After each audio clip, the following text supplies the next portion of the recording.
कहते हैं ना, अंधेरा जब ज़्यादा गहरा हो जाए तो समझ जाना चाहिए कि सुबह जल्द आने वाली है। कुछ ऐसे ही हुआ बांग्लादेश में। आखिरकार बांग्लादेश से हसीना नाम के अंधेरा कट ही गया और बांग्लादेशियों को एक नई सुबह देखने का मौका मिला।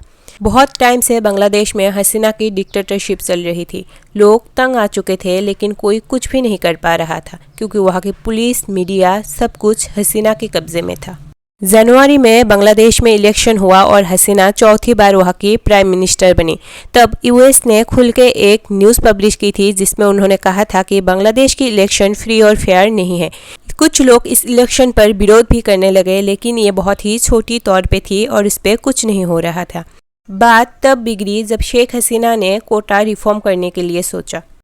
कोटा एक ऐसी फैसिलिटी थी जो कि फ्रीडम फाइटर्स या फिर उनके परिवार को दिया जाता था, जॉब या फिर कुछ भी वैकेंसी के दौरान। दरअसल सन 1971 में जब बांग्लादेश को फ्रीडम मिला, तब वहाँ के प्राइम मिनिस्टर या फिर वहाँ के जो नियम थे, राष्ट्रपति बने शेख मुजीबुर रहमान। उन्होंने फ्रीडम फाइटर्स के लिए कोटा लाया जो कि फ्रीडम फाइटर्स या फिर उनके परिवार को रिजर्वेशन देता था। वक्त गुजरने के बाद लोगों ने इस बात की विरोध करना शुरू किया क्योंकि फ्रीडम फाइटर्स तो नहीं रहे, उनके बच्चे भी नहीं रहे, उनके परपोता परपोती शायद वो भी नहीं रहे, तो ये सब किससे मिल रहा था। तो हाई कोर्ट ने भी इस पर सोच विचार करके 2018 सन में इसको बंद कर दिया था। लेकिन फिर से जब शेख हसीना ने कोटा रिफॉर्म करने को चाहा तो स्टूडेंट ने इस बात का प्रोटेस्ट करना शुरू कर दिया। पहले तो ये प्रोटेस्ट बहुत ही पीसफुल था, लेकिन धीरे धीरे ये प्रोटेस्ट उग्र रूप लेने लगा क्योंकि हसीना ने अपनी डिक्टेटर नेचर के चलते हुए उन स्टूडेंट्स पे हमला करवाना शुरू कर दिया। स्टूडेंट्स के ऊपर हेलीकॉप्टर से हमला करवाया गया, उन पर फायरिंग करवाया गया। कुल 200 से ज़्यादा स्टूडेंट्स मारे गए ऑफिशियली, और अनऑफिशियली तो शायद ये 1000 से भी ज़्यादा है। वो स्टूडेंट्स की बातें सुनने की बजाय उल्टा स्टूडेंट्स को ही देशद्रोही कहने लगे। वो कहते हैं कि हम कोटा फ्रीडम फाइटर्स के देने के बजाय क्या रज़ाकारों के दे। रज़ाकार बांग्लादेशियों के लिए एक गाली से कम नहीं है। दरअसल रज़ाकार बांग्लादेशियों में उसे कहा जाता है जो बांग्लादेश फ्रीडम के टाइम उनके सपोर्ट ना करके दुश्मनों के साथ था। एक तरफ से इसे देशद्रोही ही कहा जाता है। ये सब सुन के स्टूडेंट के बीच और भी गुस्सा चढ़ने लगा और आंदोलन और बड़ी तौर से होने लगे। तो बाद में सुप्रीम कोर्ट ने कोई भी उपाय ना देखते हुए कोटा रिफॉर्म को बंद कर ही दिया।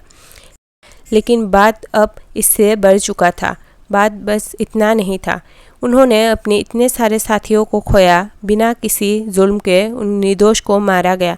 इस बात पे स्टूडेंट हसीना से मांग करने लगी कि वो अपना इस्तीफ़ा दे और माफ़ी मांगे। हसीना की इस्तीफ़ा को लेकर अभी भी स्टूडेंट्स की प्रोटेस्ट जारी था, लेकिन 4 अगस्त को मतलब इस संडे को कुछ ऐसा हुआ जिसने बांग्लादेश की तख्ता पलट कर रख दिया।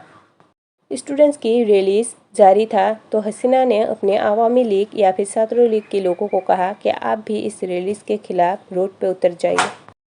उन आवामी लीग के लोगों के पास बंदूकें थी और उन्होंने खुलेआम स्टूडेंट्स को मारना शुरू किया। उन्होंने एक ही दिन में कुल 100 लोगों को मारा, जिसमें से ज़्यादातर तो स्टूडेंट्स थी, कुछ आवामी लीग के मेंबर्स भी थे और शायद कुछ पुलिस वाले भी थे।